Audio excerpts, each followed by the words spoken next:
front wheel correct direction to. Yeah, One thing I noticed, that tractor has a very wide stance too. yeah. It's got a nice stance to it. Yeah. Well, I think you and I talked about that. That's Yeah. nice. I told you I rode my hill sideways. Yeah, that's, And that's a hill. that's a steep hill. How does it go? Does it have enough power to go up at no problem? Yeah, it'll lose about 200 RPM, but it'll go right It up. does go up at no problem. Yeah. Mower on that mower, to kick the mower off, it doesn't have any problem at all. Oh, yeah. That mower pull a couple 100 RPM off. Oh, yeah. Yeah. That's it. It's a very well-built tractor. I can tell it was. I was surprised it had a plastic hood, Everything's got plastic hood. which is fine. I'd rather, mine has a metal hood.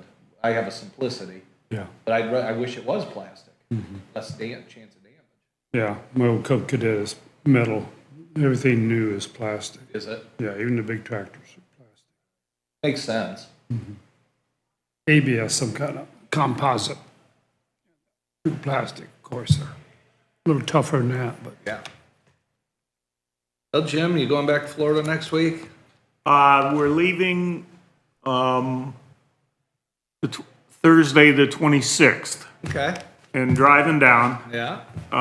We'll be there Memorial Day, so I'm only gonna miss one meeting, June 6th, but we'll be down there 2 weeks. Nice. You leaving right as you're going down. When you going down? Well, we leave on the 26th of May, 26. I'll be back.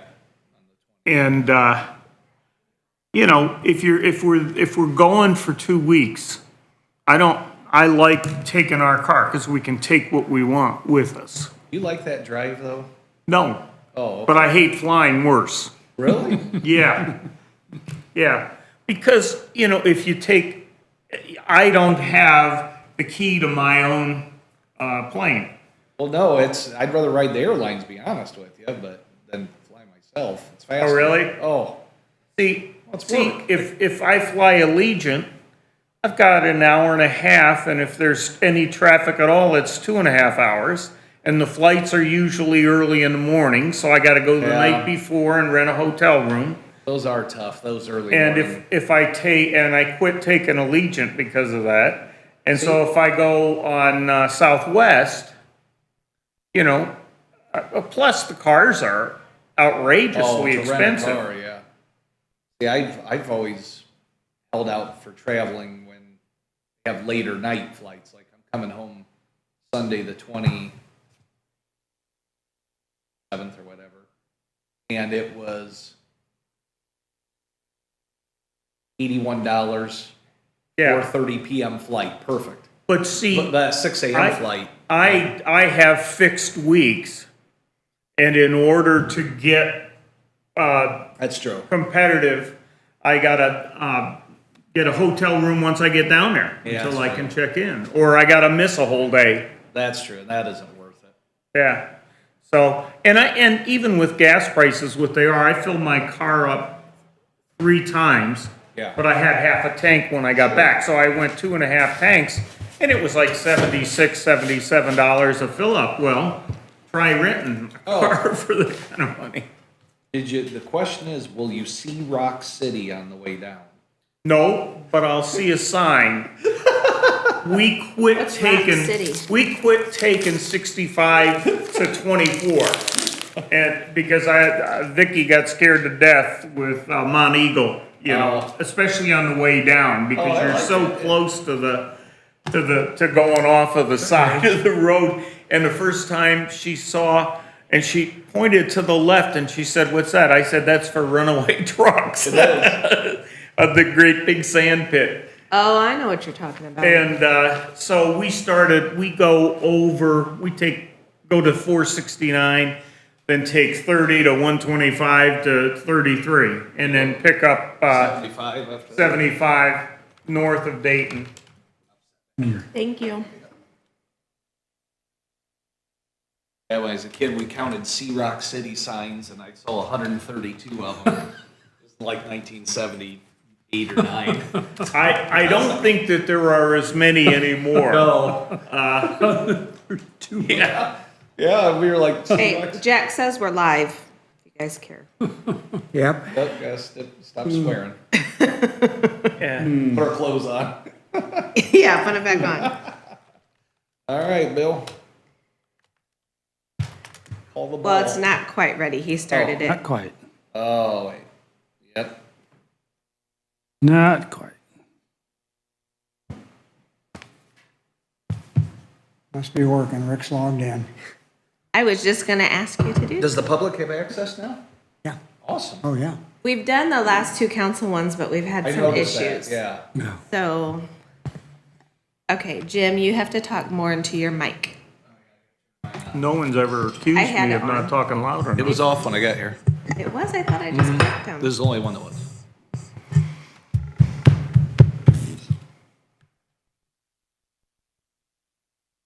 Behave yourself now. You're on candid camera. Oops, now we're off. It isn't fast enough to catch me is the problem. I was just switching from view to view. It goes blank when it switches. Yeah.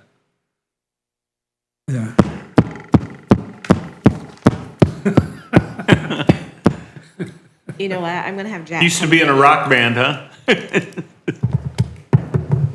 I do this when I play the drums. Rock City Band. I have no rhythm at all. What was the other place that they always advertised with Rock City? The tunnels, or, you know. Mammoth Cave. Bank us up, Yeah. Susan. Are we on now? Here you are. Sure. All right. We are on the clock, Okay. and I will call this a meeting to order of the DeKalb County Commissioners. The date is May 16th, 2022. Good morning, Ryan. You want to come on up and Morning.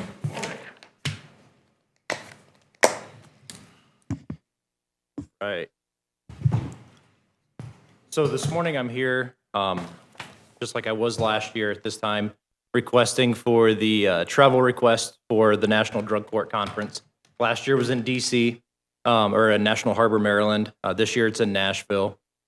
Just as preparation for next year, it'll be in Houston, and then the year after that, it'll be in Anaheim.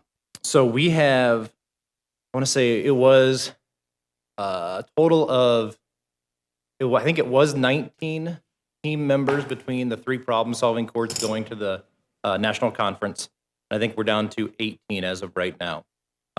We have funding sources of the Supreme Court grant for vet court, as well as family restoration court, and the problem-solving court grant, which is for the addictions treatment court, so Judge Grimm handles the veterans and family restoration court, and then Judge Squiller handles the addictions treatment court. So that's three funding sources that I'm requesting for, as well as the alcohol and drug program fund as well, who will be paying for some. Those are paid from user fees from the alcohol and drug program. Those individuals that are ordered to the A&D program from the courts then have to pay a $300 fee. And so we're using those monies as well. And those funds, Judge Squiller is the judge for the alcohol and drug program. So part of his funding would be coming from the alcohol and drug program fee, as well as Johnny LaRoe, who's a probation officer. And I think I have mine on there as well for some of it. I have requested a scholarship of at least $1,000 to help cover my funding for my either registration or hotel, whatever the state would allow. I'm still waiting on a response from that. I was informed that Judge Grimm and Judge Spiller would also be requesting money from the Supreme Court for scholarship. I believe they're assuming that it's up to $2,000. I don't know. I haven't seen it. I'm just going off what they've told me. So their request believe it is. Is it up to 2,000? Okay, and I think mine is up to 1,000, but it's a matching. I think they're max. I think I have to cover 20% of it. And that's if they get it, or if we get it. So, and then theirs is a matching, I believe, as well. So it's a reimbursement. So we have to pay it up front, and then they would be reimbursed. As Judge Grimm is being paid out of the Veterans Court grant, I'm not sure if the state would reimburse themselves or have one of their scholarships reimburse the grant funding. I don't know how that would work. But as of right now, for the fundings that I'm requesting for, none of this is coming out of County General. It's all grant funding from the state, as well as our user fees from the alcohol and drug program. So nothing is county money. And these, I guess you can only speak on yours, but I believe when I talked to Judge Grimm, because we were trying to figure out how to request this dependent upon whether he got a scholarship or whatever might get. So I believe that they've put the absolute highest amount possible, but it might not all be actually spent because some could end up riding together. They might not need all the mileage. Some of the and the mileage, if he gets the mileage is reimbursed at a certain state level versus our level. So it's all the highest absolute possible in case something wouldn't come through for their scholarship. Worst case scenario, this is what we're looking at. And that's, I've ran into these issues in the past where I didn't do worst case scenario, I did best case, and it got bit. So we do worst case scenario. Everybody does get their own hotel room. It's all funded through grants. We did do the mileage for everybody just in case, because we've had issues with our probation, either car trouble, kids trouble in the last minute in the morning, and we all have to get going, but somebody has to stay back because of kids or something, and they'll drive down separate. And so that's what we're looking at. Some of these requests, you may see, or you will see the mileage be different, as well as the parking, as well as the hotels. The hotel for the conference is at the Gaylord National Opryland Resort and Convention Center. When that opened for registration, those rooms were filled up within 15 minutes. I was able to get 3 of those rooms for myself, Judge Squiller, and Judge Grimm. Judge Squiller wanted to be with the rest of the team at the Sheraton Grand downtown Nashville. That's where we were able to get some rooms. So we have those 2 rooms there at Gaylord, which is why Judge Grimm and I are both on the same request. That way the same funding, the checks, and everything can be sent out for that. Parking is different as well. Let me go back. For the Sheraton Grand, for those individuals that are staying there, that was higher because there is a travel fee or a resort type fee. So it's additional monies on that. But all of those rates that we had gotten, that I had requested, are all the government rates. We're out of state, so we have to pay the taxes on that stuff. The parking at the resort or at the convention center was $33 a day. So some individuals have $33 a day for parking plus an additional, I believe it was $45 or $45 a day, because that's what it is. That's what it costs at the Sheraton. Now, when everybody they'll be carpooling. I've been told that they'll be carpooling back and forth. So it's worst case scenario for if everybody, but not everybody will be doing that. I've been told of a couple individuals who are already planning on carpooling that aren't through these. I think they were through the public defenders. So but that's kind of where we're at with this point.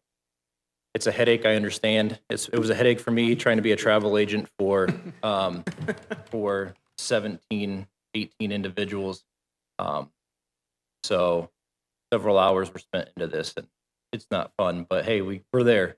We're at this point. So, and I do have, one thing that I failed to do in the travel request was to print out the Google Maps, because I know last year Jan had requested Google Maps. I did do those in case you do want to view those.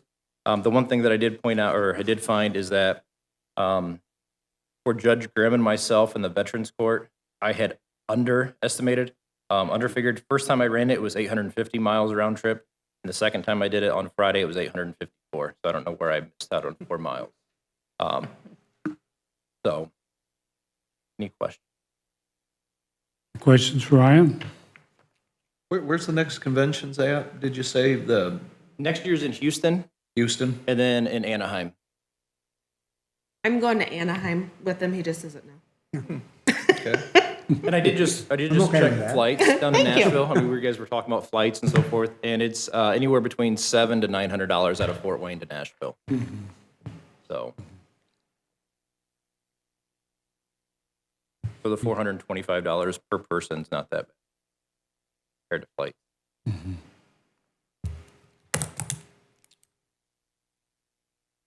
Comments? I'm perfectly okay with it. I think, regardless of what you think of the programs and the whole justice system or not, if we have the programs in place and we need to do what we need to do to be, for them to be successful. I guess the only comment I have, we seem like we picked some of the most expensive cities in the country to have these seminars. And it's like, yeah, and it's nothing personal. I think the system is flawed as far as the money that we have to spend, or we do spend, to defend criminals at the cost of the taxpayers. It's the only issue I have. I know you guys do a good job. You're on the job. It just seems it's big business, and the criminal's not the one making the money. And it's a shame. It's a shame that we have to defend these guys. And they, they just keep going on. They just keep doing their thing, and they just keep defending them. You do other travel, I mean, this is for the vet court, family restoration and problem solving, right? Yes. Does the regular court system go to these, when I say regular, does the staff go to programs like this just for general court continuing education? Yes. Or Probation officers, we have to have anywhere between 12 and 20 hours of continuing education. I just attended the Justice Services Conference last week in Indianapolis. That was put on by Indiana Office of Court Services. Then we have this one, and then we have another training in September. Our probation officer professional association has a training in French Lick in September, and then the alcohol and drug program has a conference in October down in Brown County. So this is, for example, this is put on by the NADCP, which is the National Association of Drug Court Professionals, APPA, which is the Association of Probation and Parole, or American Probation and Parole Association. They have two trainings, a spring and a fall training, and those are all national. I mean, spring may be down south, and then I think one year it was in New Orleans, and then last spring it was in Boston. So they pick all of those big hubs and so forth. For example, with this training, this is the agenda, the breakout sessions. It's 15 pages long and anywhere between 12 and 16 breakout sessions per page. So there are hundreds and hundreds of breakout sessions that we'll be able to gain that knowledge, bring back networking throughout the nation. From this conference a couple years ago is how I got a lot of the information from for Family Restoration Court. I was able to network with an individual who leads a court, I believe it was in Boulder, Colorado.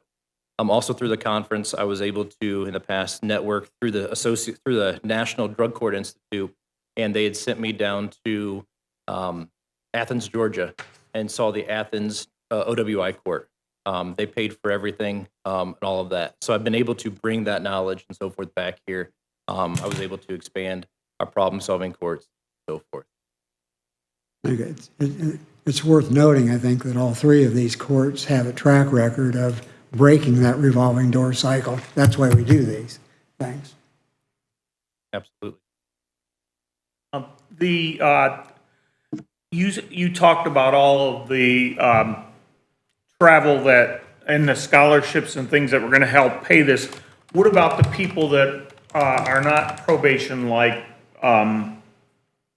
public defender? Do they have sources of scholarship money? Should the commissioners be talking to them about what's covered and what's not, so they have an idea how much the whole package is going to be? I've spoke with Mr. Olivero, and just this morning briefly as well. I know that he had stated that the state reimburses on a percentage of whatever travel is for the public. Is it 40%? Yeah, they get 40% back. Yeah, so they get the money back. The prosecutor's office, when this came out, Eric Weber had stated that that they had funding available. Sheriff Chirp has also stated that that the sheriff's department had funding available. I don't know where their funding is. They've just said we'll just take care of it. That way they can still go. Now there are some team members on here that are on these requests that are not county employees. For example, Kay Landwehr is the DCS attorney. The grant funding allows for it states team members. I provided that information to Susan last. Thank you. Absolutely.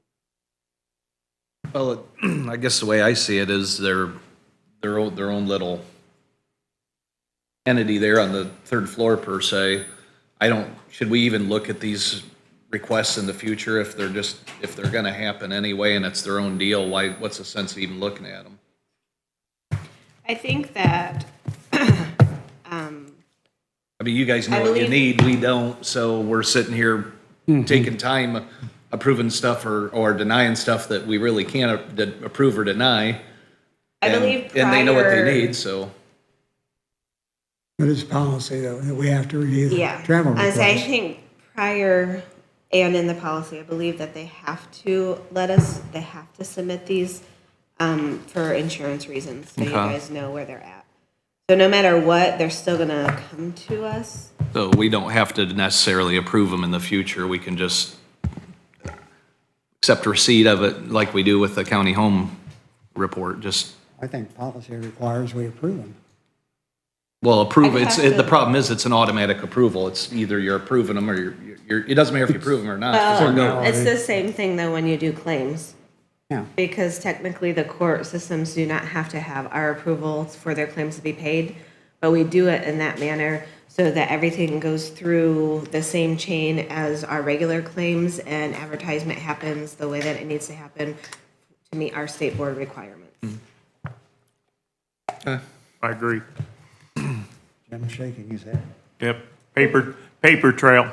Yeah, so, yeah. What was the grand total on this? Did you figure it out by chance? I did not. I figured honestly- up the travel. I It was- honestly It didn't. exceeded $4,000, 40? 4,000. It's just the travel mileage. Oh, yeah. No, I did not add. But if all they of it. carpool, that could come Yeah, back. was it carpool, and then the parking as well, that Right. would come down as well.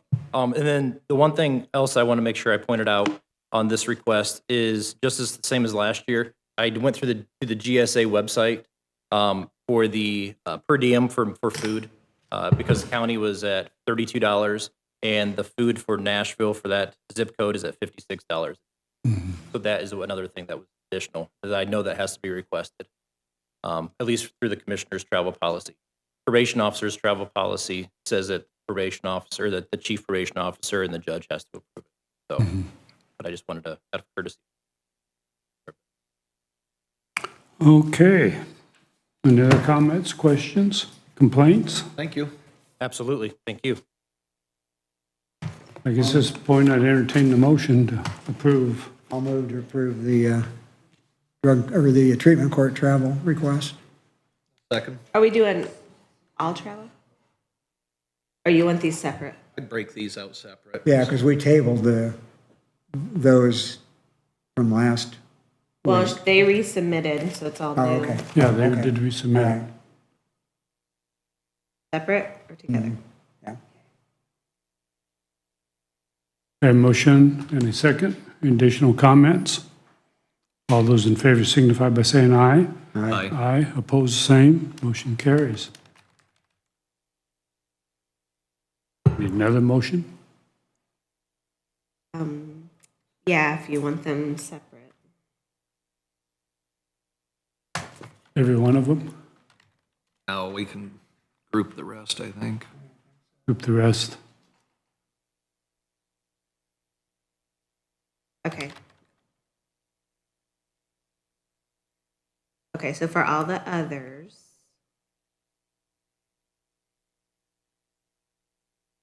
In motion for the rest of the travel request, the group. One I had a question on, but I bet it wasn't. the other ones consisted of Health clerk's department. conference, Yeah, a couple for Mike, that's right. No, we're good. I'm good. Never mind. I know what, I remember sheriff, now. and health. I'll move to approve the balance of the travel request. Second, A motion and a second. Are there any additional comments? All those in favor signify by saying aye. Aye. Aye, opposed, the same. Motion carries. Okay.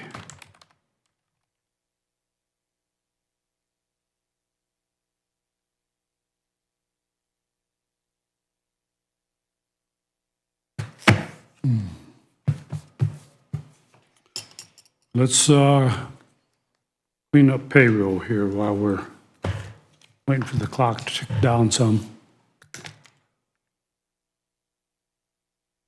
A motion to approve payroll. So moved. A motion and a second to approve payroll. Any additional comments? All those in favor signify by saying aye. Aye. Aye, opposed, same. Motion carries. We don't have any claims. No claims. No. Minutes. Get a chance to read the minutes?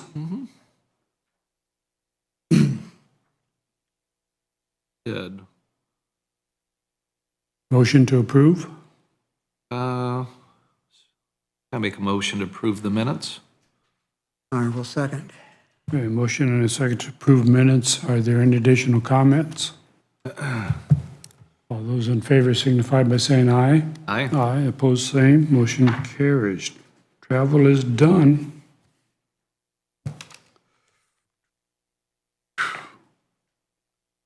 The section marker ordinance, Jim, were you able to address that? Yeah, I went through it. I was fine with the language that was in it. I went ahead and all I did was put our heading on for how we start things off. And the rest of it, I just adopted all that language. So I didn't charge anything for doing that. Yeah, you know, it was done by then. I sent it to Mike Klein. He got back and approved it. Okay. Any questions on that? Want to approve it today?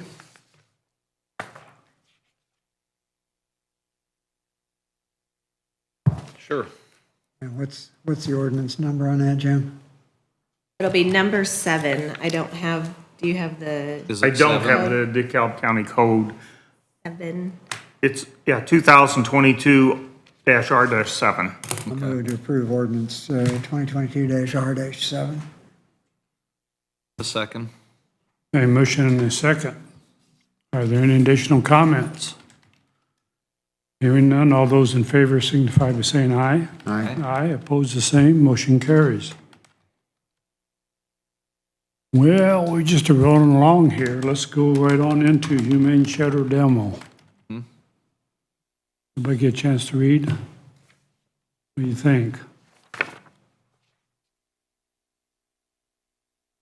What was, I put a lot of stuff in there, and I mainly did because there are different statutes and ordinances that require how you have to shut down a well, what you have to do with a septic system. And I wanted to make sure it was all in there so that the Humane Society knew there was going to be some significant expense involved. I didn't want them thinking they could just take everything out. You know, and that building is old enough. I don't even know, I included asbestos in it because you never know about an old building. Yeah. what do you mean on closing down a well? There's actual process? You have, yeah, there's actually Really? a legal requirement, state and federal, as a matter of fact, where you have to cap wells. Okay. But you do some other stuff too. And septic systems, you gotta crack all of the lids and stuff, and there's, like I Oh, said, okay. I don't remember all of the stuff, I just knew to put it in there to be safe. You had to pump them and bust them open and fill them with Oh, sand. yeah, and put Really? in inert materials. I didn't know that. Yeah. The only thing I wondered about, Jim, was the 30-day, they had to, start in 30 days? That wasn't significant to me, I just wanted something in there. Yeah, because with the situation with contractors, it might be a challenge. Yeah, I agree, I agree. And they can't do it until they are out of there, which I think they were pointing toward July, I think. Yeah, July. But, you know, that's something that what I'll do is I'll send this to Dave Hauser, and I'll explain to him so that he can explain to the other board members that why I put this stuff in there, and then also the 30 days.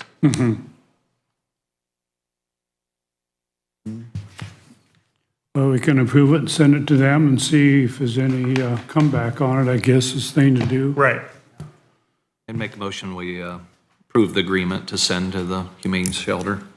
I will second. A motion and a second. Are there any additional comments? All those in favor signify by saying aye.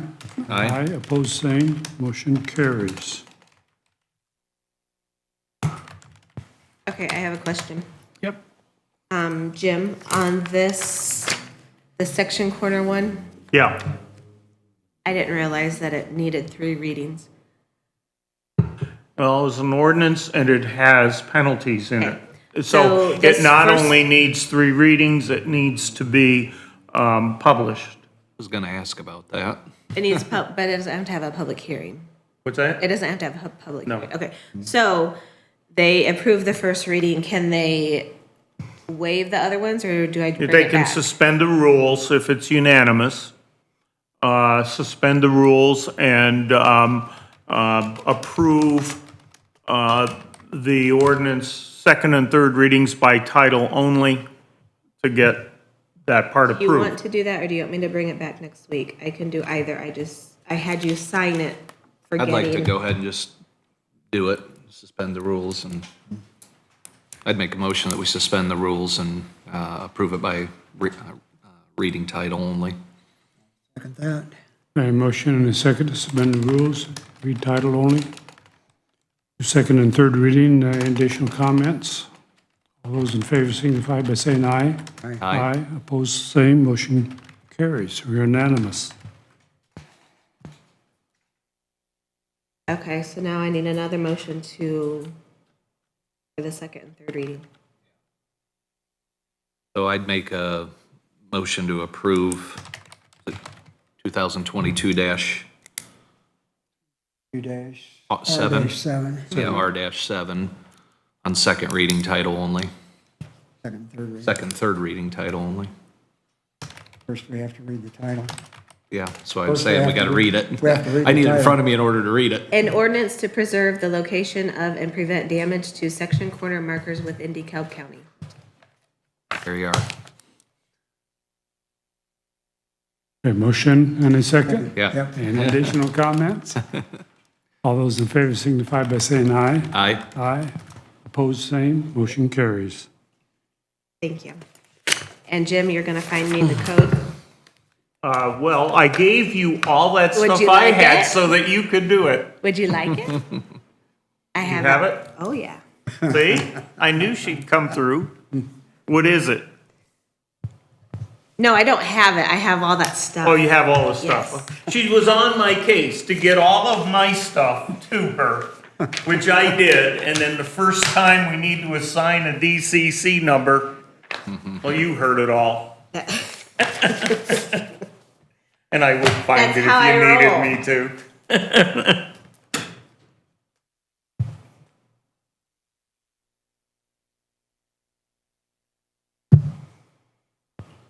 That's done.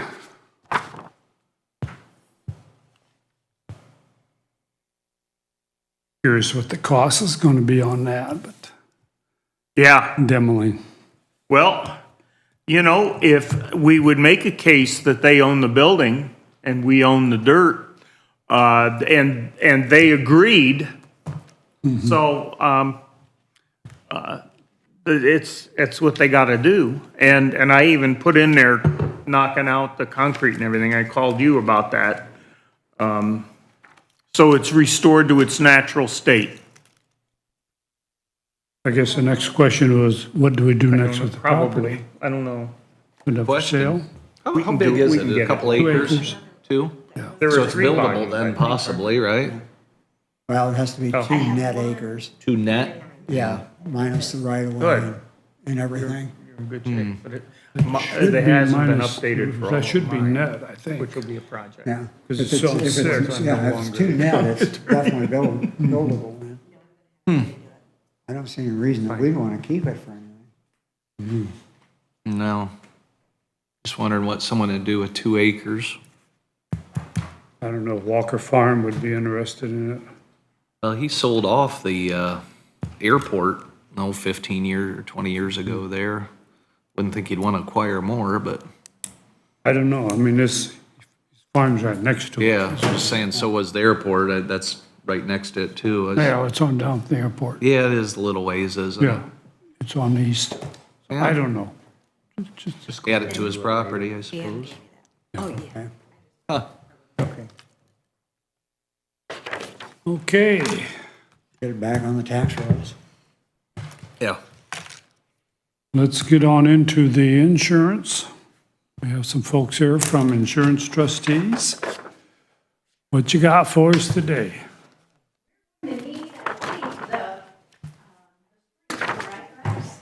Need the screen? Hi, Rex. Okay. Computer for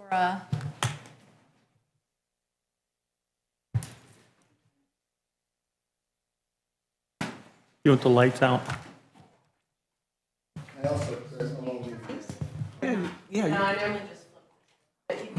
It's that black knob on the left there. Yeah, it's hard to. especially when you're blinded by the light. Wait a minute, that's a song. Revving up like a deuce, you know, roamer in the night. I'm just gonna give it to. You know those songs, I don't you? know, yeah. Everybody's got it. Oh, okay, It's just, if you want to review something. okay, thank you. Now, do you know who sings it? Yeah, well, I didn't sleep Stanford, last Maine. night, but I sure wouldn't have read this. You know, right now I'm thinking about insurance. Manfred Man, I don't know. There you are. You got it. Hanford, man. Yeah. Diddy. Dumb diddy do. Yeah, that's right. Here's that one too. That we've sent it to market to and other enrollment stuff.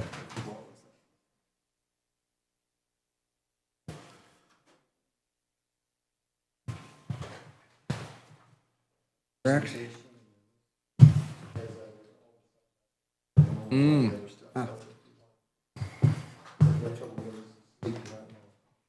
Yeah. Thank you. Oop, thanks.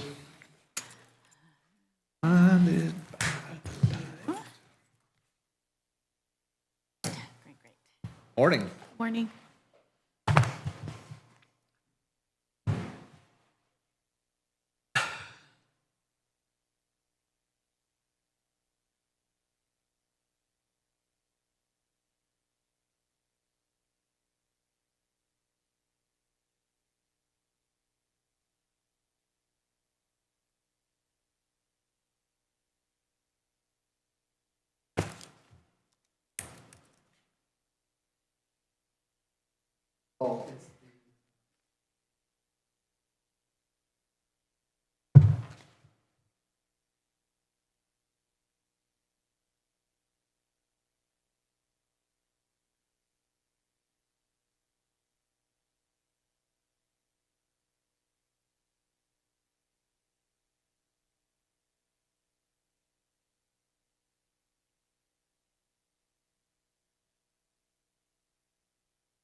That's all right.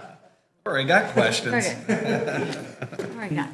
Do I have one as well or not? Yes. No. Okay. Oh, here. No, yes, you It's all do. good. I'd give you mine, but they're digging it up because I don't need it. I don't vote or stockpile. Yeah.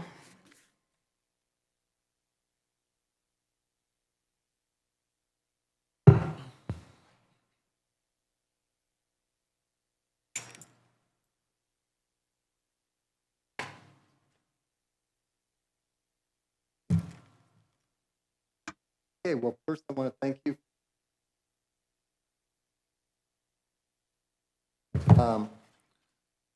You know who we are. We've been incorporated in 1931.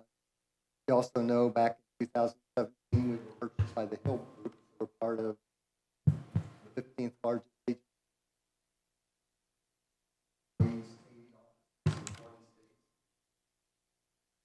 So we're still local, which is good. There's some benefits to that.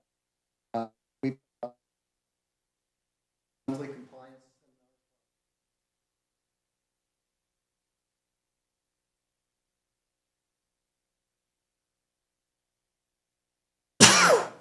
stop you for a minute. You are either going to have to talk more into the mic okay. or one of these mics for them to get the live stream. Thank you. I'll quit roaming around. I was doing a little eye contact. If you just turn that mic towards you too. There Okay. you are. Thank you. Usually might have such a loud mouth, people have trouble hearing. Okay. We also have, which I've really seen benefit of, we have access to an ERISA attorney through a chatter group. It goes out to every Hill person that's on the chatter group, and we get the answers usually within a day.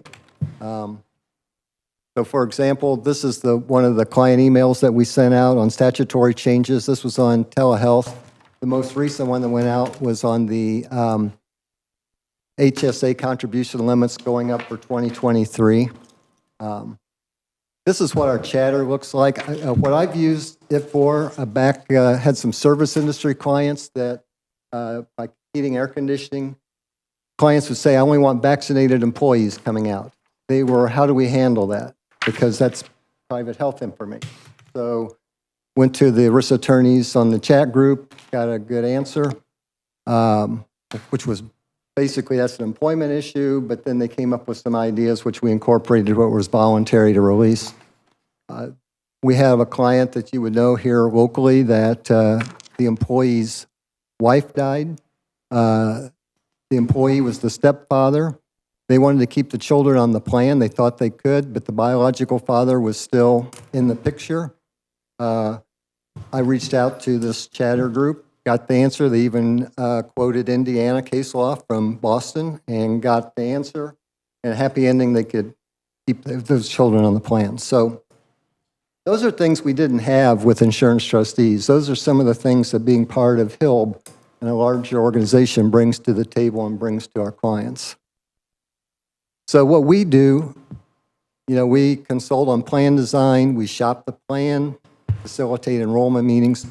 I guess in a nutshell, we manage the carrier. That's our job. We manage the carrier.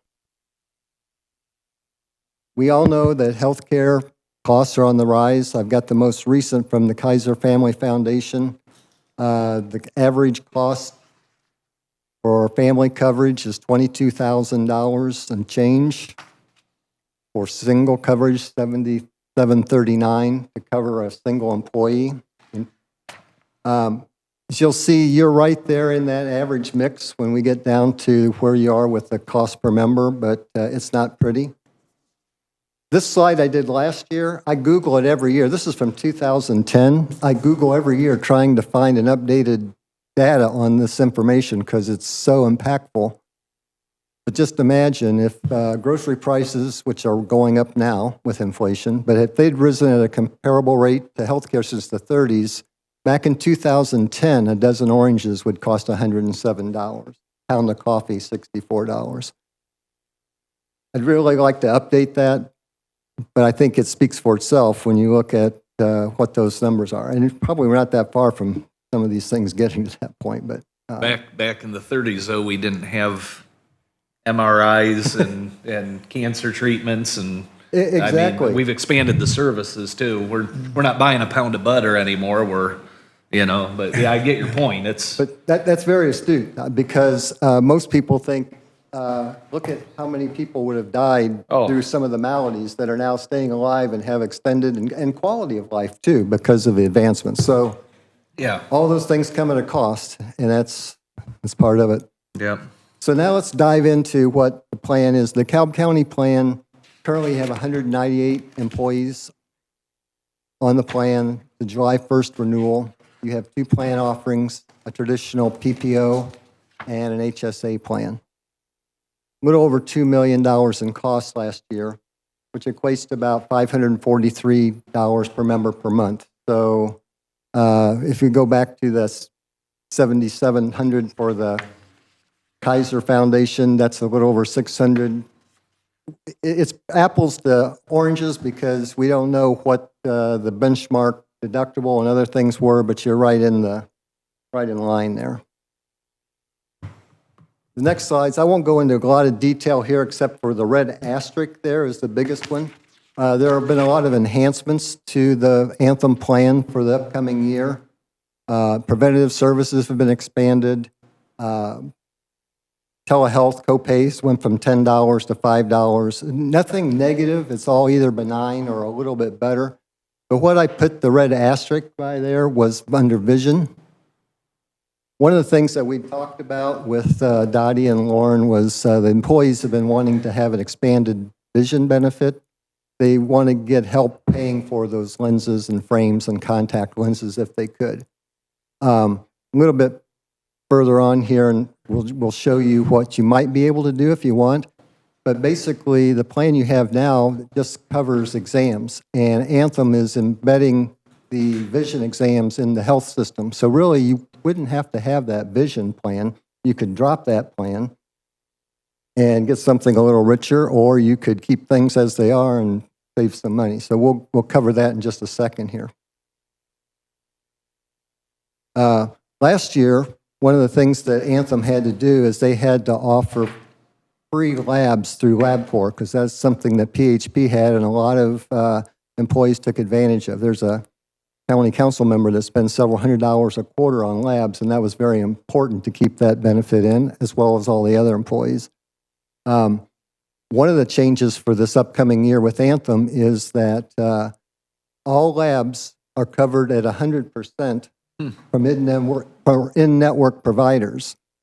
On a PPO plan, the traditional plan, that's both preventive and diagnostic. So anything you would go to a lab for, be no cost. The HSA plan, it has free labs for preventative, but the IRS regulations prohibit that from being free for diagnostic purposes. But in 2021, it was just LabCorp. They had to drive to Fort Wayne, which to save hundreds of dollars on labs was well worth it. But now you could go to Parkview or any network lab, so they wouldn't have to leave DeKalb County to go get their free labs, which is good. And I double-checked the Anthem website, saw LabCorp, Parkview, they're all in network. So, whoops.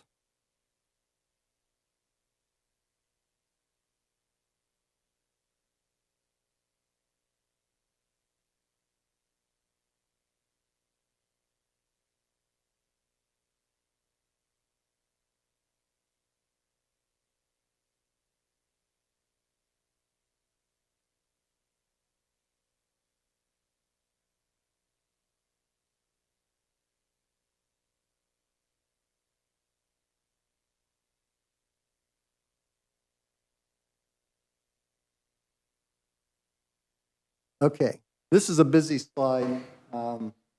This is before we get into the final numbers that we came up with, but this is what Anthem based that 24% ugly renewal that we presented initially for. I'll just run through it if you have specific questions. Basically, we had $1,247,000 in claims. The pooled claims says over $75,000. Those are like spec claims on a self-funded plan. They take those large claims out because they have a way to adjudicate that and get some additional discounts on. So then it gets added back in, after they've scrubbed them and got some additional discounting off of it. So putting those back in, it comes to $1,219,000, which is what the $543 per member per month came from. Then there's the renewal benefit adjustments, all those advantages and benefits that they've added into the plan. There's a cost to that, so they factor that in. The seasonal adjustment, that's because you weren't on an Anthem plan for the full year. So they had to extrapolate out what they expect claims data to be for the end of the year so they could put together some renewal numbers for us. One of the things we had to wait until May 10th or so after the April numbers were in to be able to really beat them up because they needed to see how the claims were running through that last month before they made any kind of commitments. So all of those things being considered, that's where it came into a 24% renewal.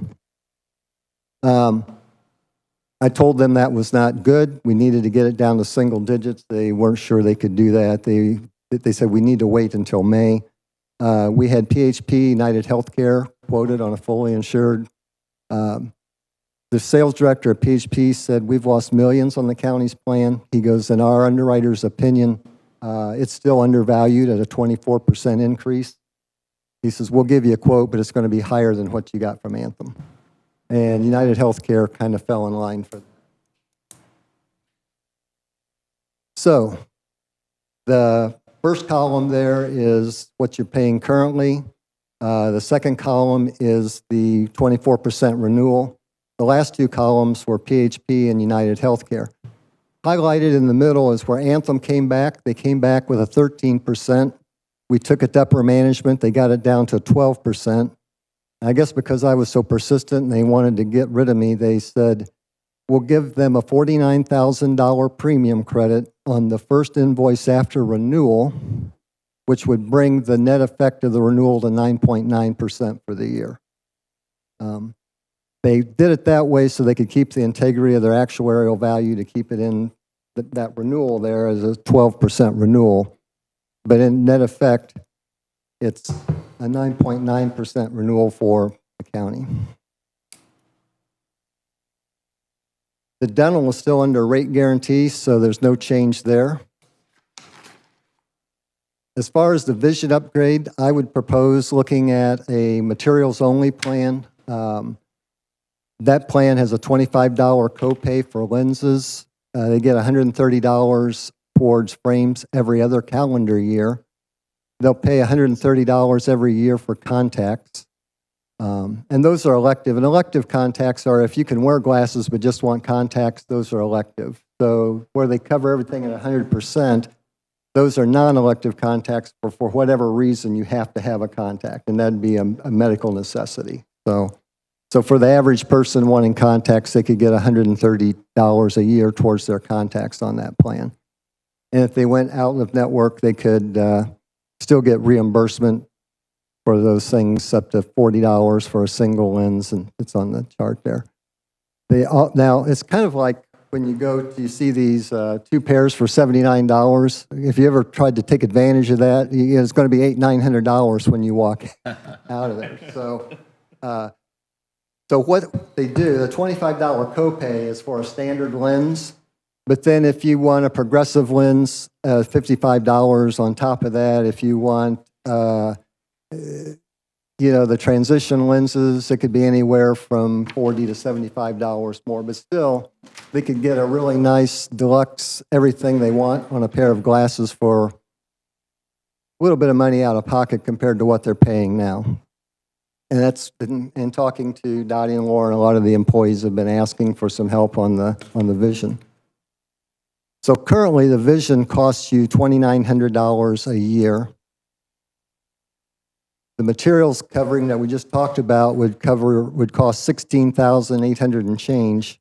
So if we canceled the vision you have now and went with the other that covered the materials with the exams embedded in medical, the net effect would be a little over $13,000 for the county to pass that on. So you could do that, or you could save close to $3,000 by just eliminating the vision plan, because really the vision is now covered in the medical for the exams. So They would still, if we canceled the vision, they would still get the exam for free, correct? Correct. Once a year? Correct, yeah. That's embedded. That's been embedded in the medical now. Okay. So that's what made it attractive to look at a materials only. So it's probably the least expensive way to add reimbursement for lenses, contacts, and frames on a vision plan. So it's just food for thought. It's something you could look at and see how it fits in the budgets and things like that. But my recommendation would be to do that or cancel the current, because there's no reason to have a double coverage on an eye exam. So either save some money or use it to offset towards a better benefit. Yeah. Some things that the special considerations.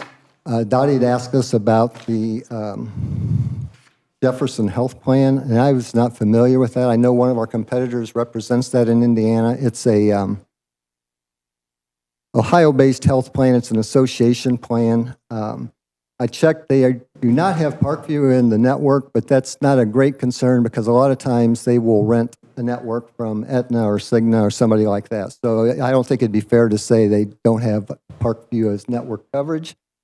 It is fair to say they would not have the same discount rates as an Anthem or United Healthcare. So it would be more out of pocket on the employees if, once they adjudicated those claims. Another thing about association, the law of large numbers typically benefits unhealthy groups because the healthier employees are being subsidizing the people that are unhealthy. And typically you have to give a lot of notice to exit one of those plans. You just don't say, hey, we're gonna leave at the end of the year. And each contract would have to be scrutinized.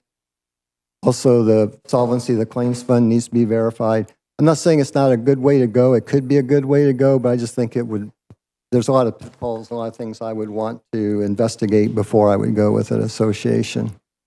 Another thing, and I think this is a good idea for companies, if they can do it and still attract and retain talent, is abolish the health plan and give everyone a stipend, and say, hey, here's X amount of money, go buy a health plan. In Indiana, that's not a good option because there are only 2 individual plans on the marketplace. They're both Medicaid companies that have gone mainstream due to the opportunity. They're high costs, high deductibles, very narrow networks. So I don't think that's a good idea.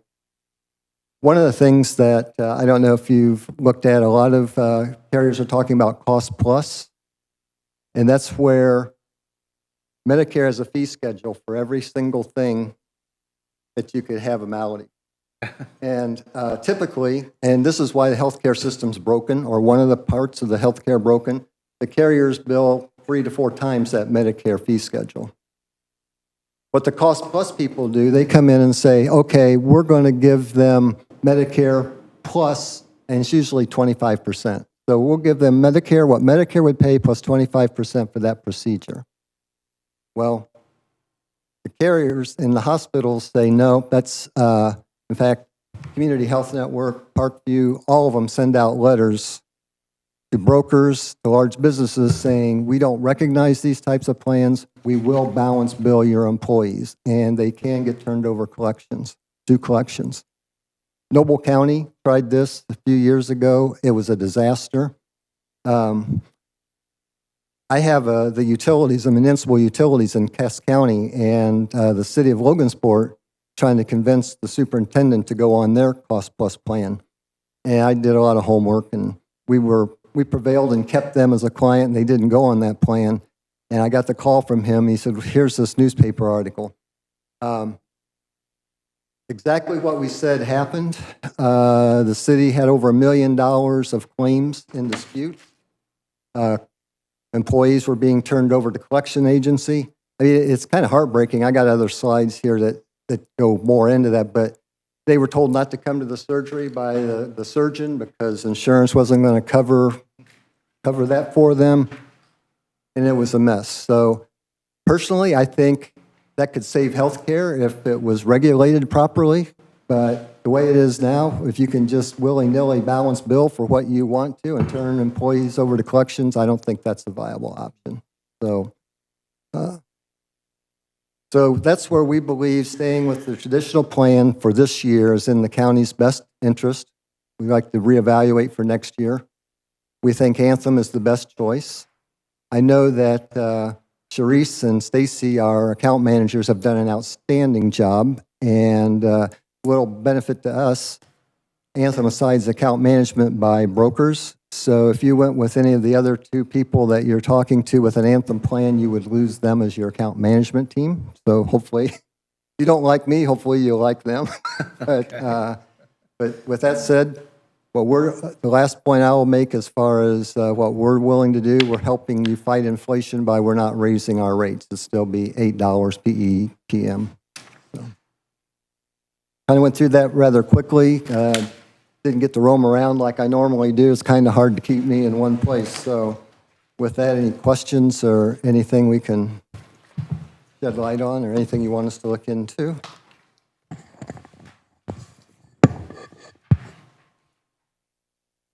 What'd they start out at? Was it 24% increase? 25, basically. 25, and you got it down to 24.8. 9.9? Effective 9.9.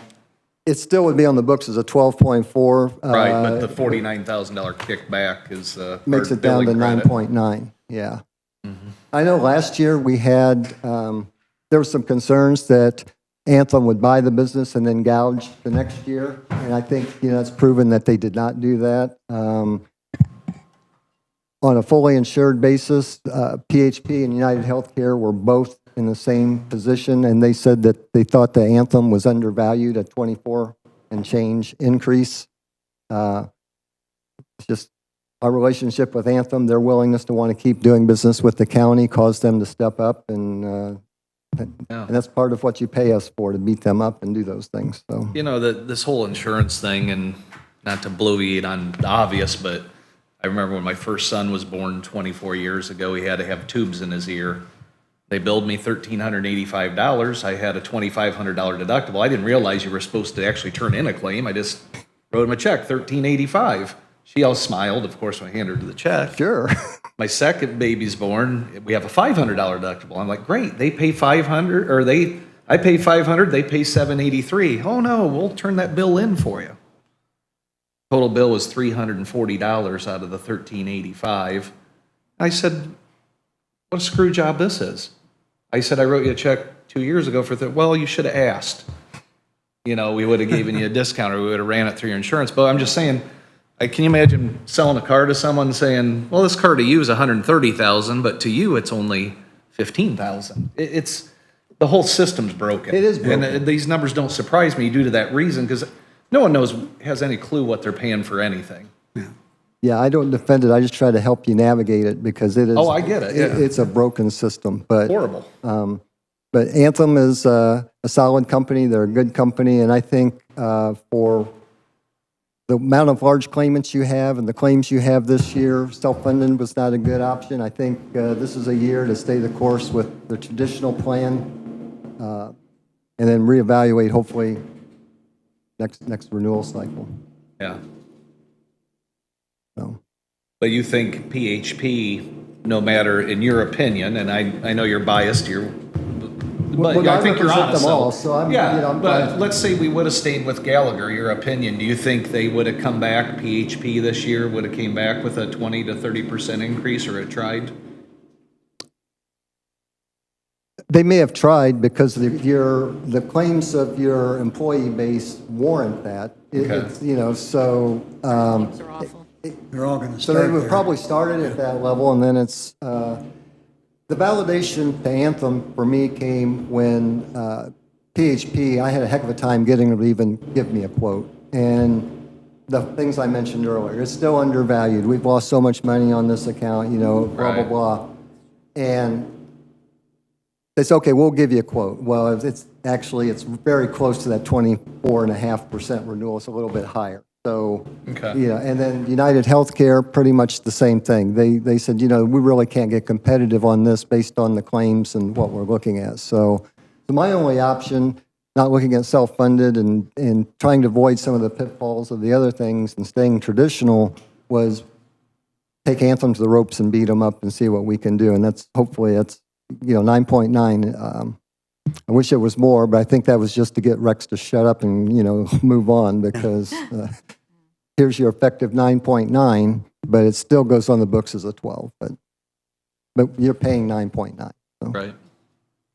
Todd, the way that I can explain like the premiums and the claims, it would be like you selling a car for $2,000 that you actually bought for $3,000. Oh, I agree, yeah. No, I get it. That's a good analogy. But Our claims are just. the billing just drives me nuts, though. Is the surgery $1,300 or is it $300? Come on, come up with a price for everyone. That's why I don't understand Medicaid reimbursement, cash reimbursement, insurance reimbursement. Come on, come up with it, and don't take any less. Just tell Medicaid. When the government's We won't do involved, the money. that's what happens. Yeah, the government needs to say, though, they need to tell the government, the hospitals, we won't do it for Medicare. If those numbers are too low, they need to tell them, we're not going to do it for that. Yeah, and I'm not for government involvement, but this is one case with the Medicare Cost Plus. They say, okay, Medicare is this, the max you can charge is here. Right? And that could help get control, but that's, Yeah. The What do I know? long-term solution for this dilemma, though, is being able to control or mitigate our claims.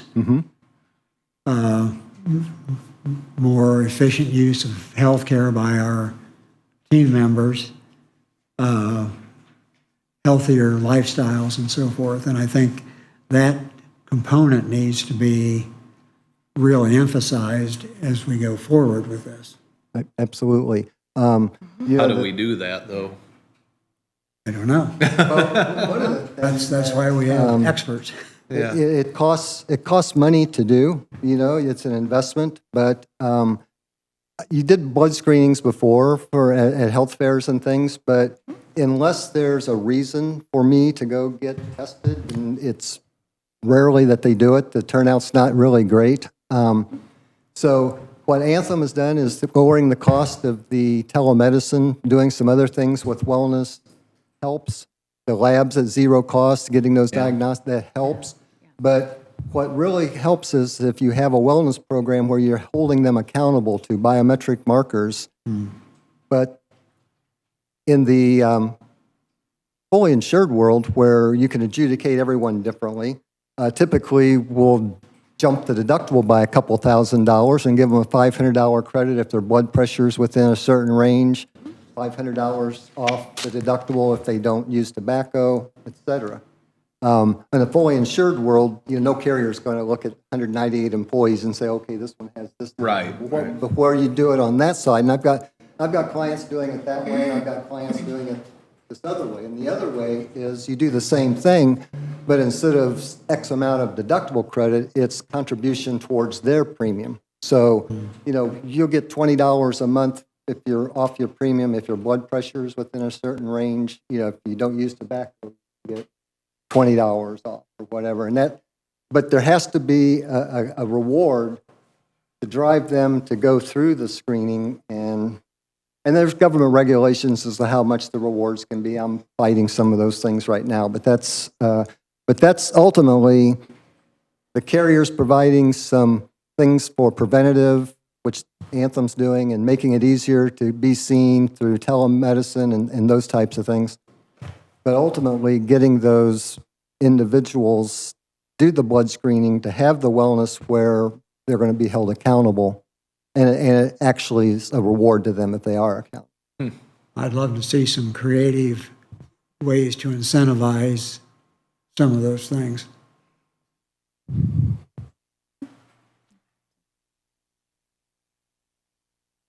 Okay. We'd be happy to work on something like that. I think that's really important, Rex. Okay. Anybody have any other questions? Good. All right. Dottie, anything? No? We're good. We're good to go for now. Great. Hash this over and digest it. I'm going to have a little eye surgery now. I have to go. Yeah, now you have to go. This is actually the good part of it. Yeah. Thank you for your time. Really. Thanks, Thank you, Rex. Rex. Thank Have a good you. day. Yeah. Have a good day.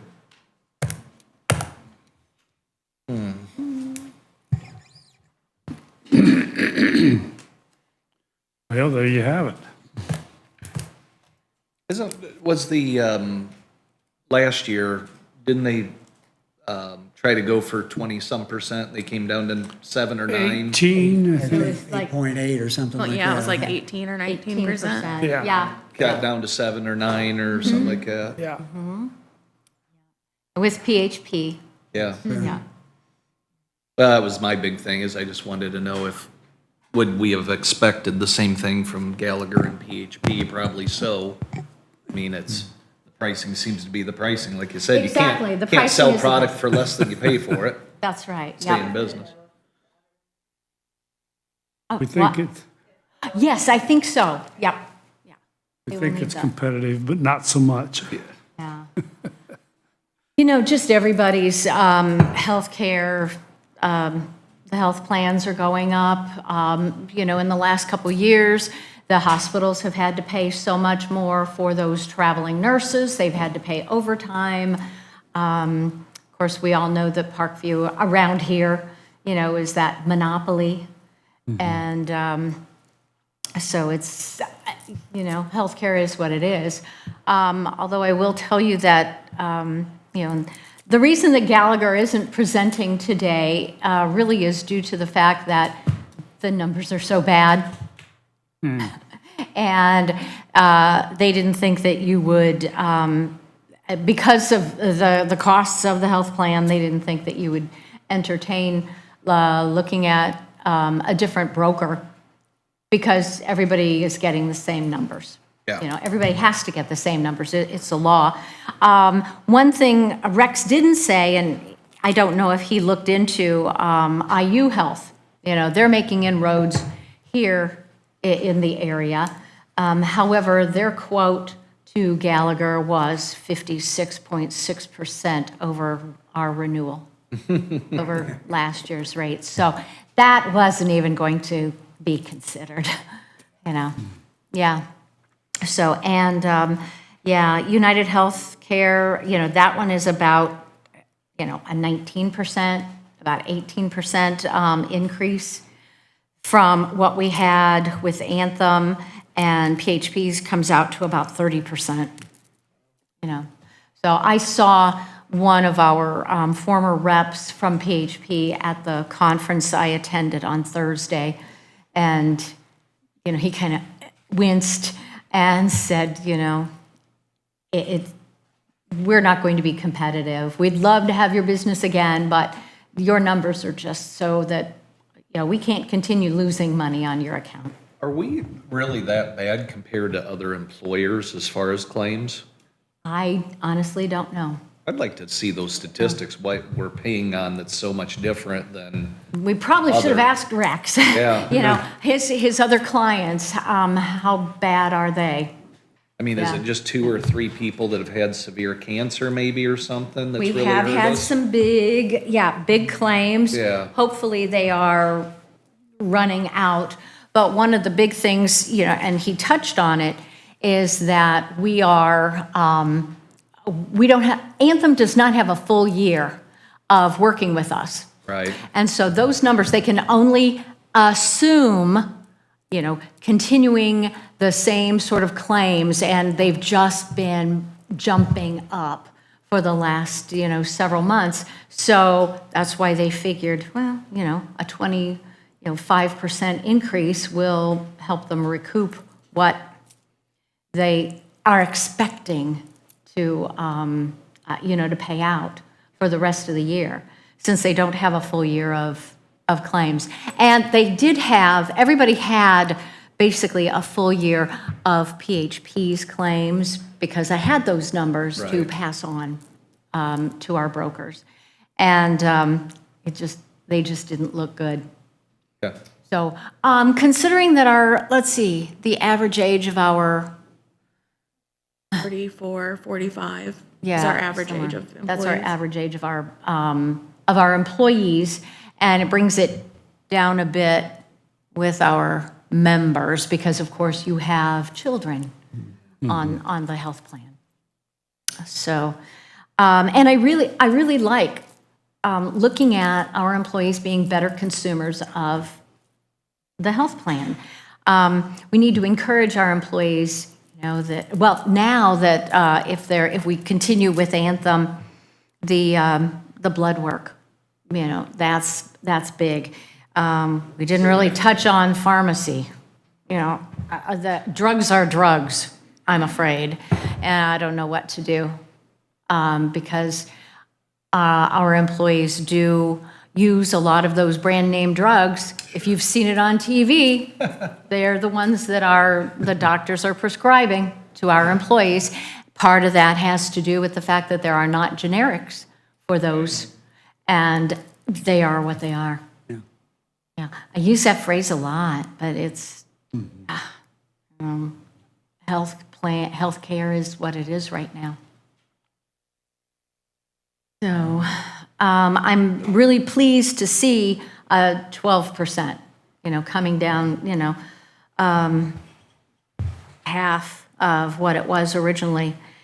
And then, you know, after you get the numbers and what Erdl has to offer, later this morning,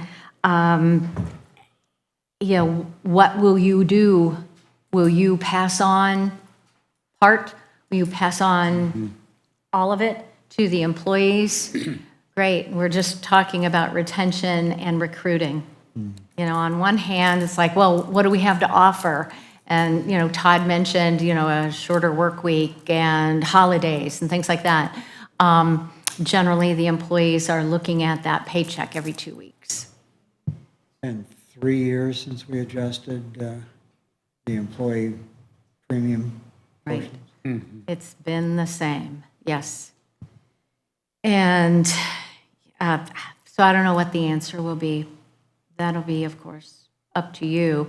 But taking into consideration, you know, what else is offered in the area. And I wish that, you know, it's just so hard with the wage market report that Wagner, Irwin, and Shealy is going to come out with. It's only going to be wages. It's not the benefits.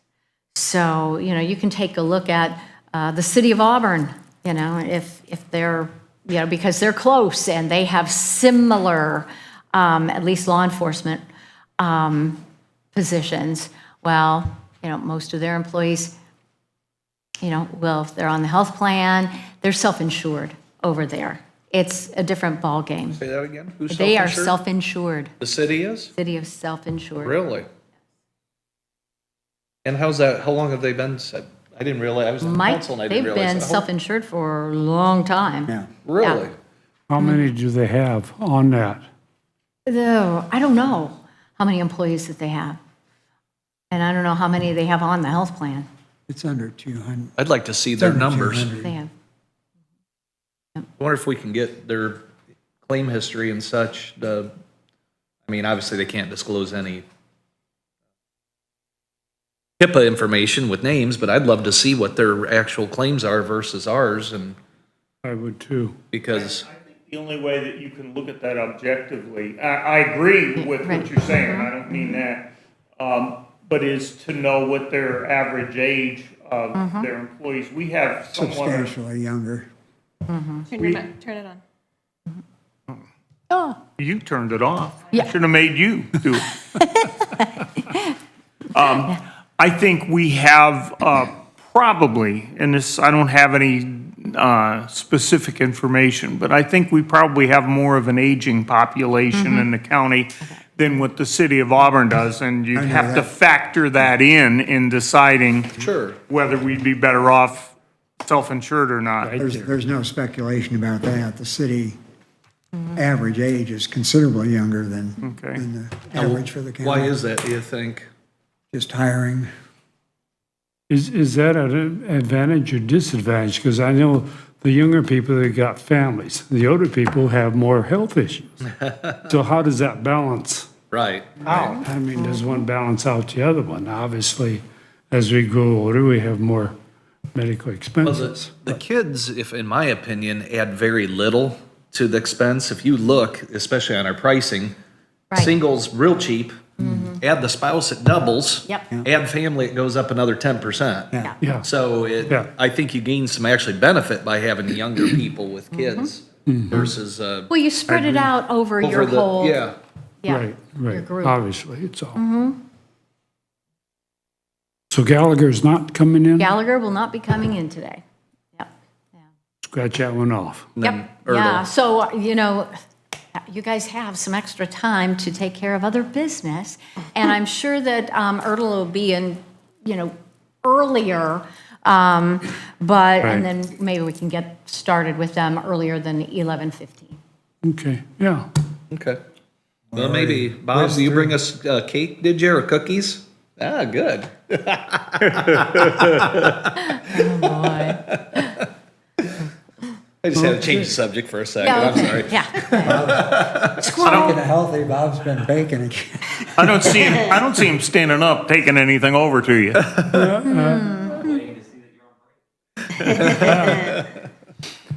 Well, let's go on into miscellaneous topics. Dottie, you got anything? Insurance. Let's see. From the top of my head. Recruiting. Lauren, why don't you talk about what openings we have right now? Openings that I'm working with is residential facilitators out of community corrections, confinement officers, caseworker here in Title 4D, as well as a case manager out at community corrections. Very hard to hire for those right now. No one's applying. An open cook position at the jail that I'm working on. Those are the main ones that I'm handling. So again, they're very hard to even have people apply for at this point. Really, just really weak application. Yeah. I opened the case manager position on Thursday and I've had 0 people apply. No kidding. So And that's just the market. is what it is. Yeah, I don't. I talked to the Chamber HR roundtable, and all 12 of those employers are in the same Everybody, position. yes. There's no applicants. Right. I know, and the people that I spoke with who were city-county people at the conference I attended, all having the same issues we are. That was also a topic of discussion with the private sector people who were there, trying to find people. And, is it the Great Resignation? People just are backing away from work because they can financially, or they're just tired of it. So many women left the workforce because of dealing with children and schooling. And I think also during the pandemic, it was decided, well, I guess we can live on, one paycheck, one spouse working. A lot of retirements, a lot of sole proprietorship, new businesses got started. Yes. Oh, yeah. Took a whole lot of people out of the workforce. Yeah. Let's see, we also out at Community Corrections, we have a part-time administrative assistant. They're ready to ramp that one up. I don't believe that they will be filling that administrative services coordinator position that they had, who was actually over, I think, the admin part. They did reopen the residential services director position. We'll see. We've had some pretty good responses on that one. That area, as Michelle, the new director, is looking at things, she is finding out where they really do need more coordination, and she can't be everywhere. And so she does need somebody in that position. So we have that. I mentioned to you last week the first deputy in the surveyor's office. I haven't had anyone apply. It's rather pitiful. I mentioned that to Mike. He and I had a meeting on Monday afternoon talking about staffing. And he's actually open to not having that position be a politically appointed position. So because of the fact that we're tied into that position can only be paid 80% of his wages. And so in order to recruit somebody, he thinks that he's going to need more money for that position. Whether or not he's right, he probably, considering what I heard from the colleges where I was, placing those postings. So, that one is a frustration, and where we go from there, not exactly sure. Let's see, last week we had council talking with Wagner, Irwin, and Shealy about the job classification system, the wages, the market study that they are doing, hoping that it will be late June, early July when those figures come in. Because of our employment culture that we're in right now, the numbers have changed. So they're re-looking at some things because, wages have just gone up so much in the last couple months. So we're hoping to get those numbers in, and they were not too terribly surprised at those figures. Let's see, work comp, we had 2 of our cases fall off last month in April, but we garnered a couple new ones, so it kind of balanced out. And we have that long-term one. Why don't you speak to that one, the Sunny Meadows? So we are working with Shane, the labor law attorney. I did hear from the employee Friday morning, and I did receive his updated restrictions. He still is unable to return to work. I know that they found a heart issue, is why he couldn't continue on with this claim currently. I know he had a stress test last week. They're just kind of waiting on those results to see when and if he can move forward with that back surgery. So I'm going to get back with Shane this week and see what we do from here. Yeah. Do we separate, the employment relationship? Can we? What do we do? Honestly, with the Americans with Disabilities Act, we can't meet any of his restrictions in that department, nor in any other department. So we don't have a job for him. And what do we do? So labor attorney is our next move. It's alive. Let's see, what else? Oh, yeah, Central Communications. We received a revision of their departmental handbook that we had the labor attorney review, update, especially with their timekeeping, some of those issues that they had. And so get those actually in the handbook so that the employees understand what they're needing to do. And I believe they will be, passing that along this week. One thing that they're doing right now, they're doing a beta system on the Right Stuff timekeeping system. So hopefully they don't have the same glitches. They have learned a lot from community corrections. Speaking of which, Kelly and Brian and Tiffany, the Community Corrections Central and myself, used to get together about once a quarter just to hash out some things. It started when I discovered that they had similar interests. They had things that, were similar to, each of the departments. And we would get together and we would talk about those things. And so truly, Central has learned a lot from Community Corrections on the Right Stuff, that timekeeping, which is great. And there are a bunch of other things because, you have 24/7 facility, you have 12-hour shifts.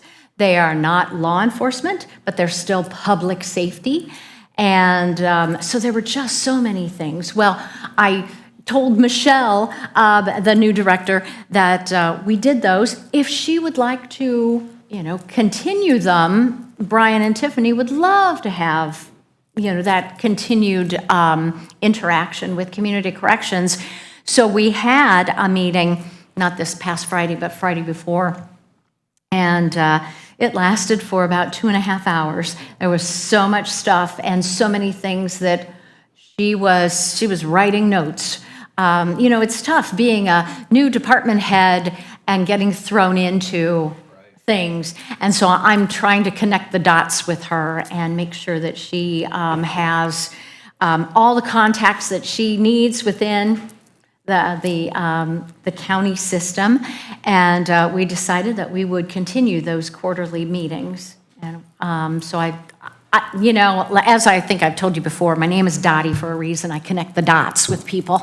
And that one is one of those, success stories. I'm so happy that they want to continue to do that. This week, Michelle is meeting with Jack Smith. She had never met Jack before. So it's like, he's the guru of our IT department. You must meet Jack. So we'll get those two together and, so many things. Well, and one of the topics that was brought up during the central meeting was their radios. Who takes care of the radios? Brian said, hey, I'll pop out someday and I'll take a look at them because they had one radio that wouldn't keep a charge for more than 20 minutes. That's not good to have a field inspector out with a dead radio, at somebody's house when he's checking on an ankle bracelet. And so, I just love the interaction between departments. I wish that more departments, several months ago, I got together with the health department, surveyor's office, development services, about the things that they have in common. So hopefully, people realize we are all playing for the same team. It's a common cause. Stop doing your little silo stuff. We all have a lot of dotted lines between all of us, and we need to cooperate. So that was, I think, that was beneficial too. Anyway, so I'm trying to think if there's anything else in our department that we're working on. Of course, we are planning ahead, thinking for our open enrollment, because as soon as you guys make a decision, whomever takes gets our marketing materials, we get that out to our employees, we start on the meetings that we need to have and get it to payroll so that payroll can get everything in the system. It starts, running very quickly, and we've got to, move along. So anyway, that's sort of what's happening with HR. Yeah. Okay. Anything else for me besides health insurance? Anything for Dottie? Oh, come on. Yeah, okay. Good. Well, we're up about 5 minutes to break, I think, and rather than go into anything else, we'll just take a break. Okay. And I got some items then that we can go into after break and do that. Break out the goodies, Bob. I just know when Bob shows up with a bag, there's something good. Oh, my gosh. Oh, they're not cookies. Oh, Cupcakes. oh, they're cupcakes. Red velvet, chocolate caramel. Stick. Yummy, yummy. Which ones? Red velvet, chocolate caramel. Dottie, you're not going to do this? Red velvet with cream cheese frosting. The cream cheese frosting is a little bit soft. There's no calories in red velvet, is what I'm told. I think that's pretty. You are welcome to continue to believe that because we're all free to choose our own facts. Excellent. I appreciate that. Flavor, whatever flavor you want. Pronouns.